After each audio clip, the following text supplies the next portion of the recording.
சுவிசேஷம் அறிவிப்பதற்கு நமக்கு முதலாவது யார் வேணும்னா பரிசுத்த ஆவியானவர் வேணும். பரிசுத்த ஆவியானவரை நம்ம வாஞ்சிக்கணும்.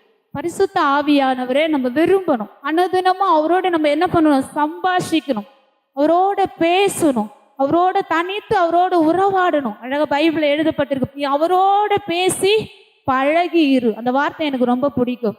நம்ம ஜெபத்துல மாத்திரமல்ல, நடக்கும் பொழுது, உட்காரும் பொழுது, எழும்பும் பொழுது, டிராவல் பண்ணும் பொழுது கூட நம்ம என்ன பண்ணுங்களாம்?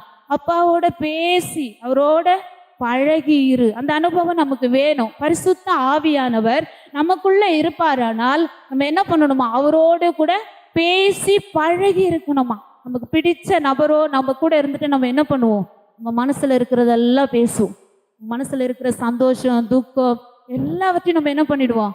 ஷேர் பண்ணிடுவோம். ஏன்னா நமக்கு ரொம்ப பிடிச்சவங்க. அவங்க கிட்ட எது சொன்னாலும் என்ன பண்ண மாட்டாங்க? மற்றவங்க கிட்ட சொல்ல மாட்டாங்க. அதுக்கப்புறம் நம்ம அந்த இடத்த விட்டு கடந்து போகும்போது நம்ம இறுதி என்ன ஆயிடும்? ஃப்ரீ ஆயிடும். அதே போல ஏசப்பாவோடு நம்ம என்ன பண்ணணுமா? பேசி பழகி இருக்கணும். அதுக்கு நமக்கு யாரு வேணும்னா பரிசுத்த ஆவியானுடைய துணை வேணும்.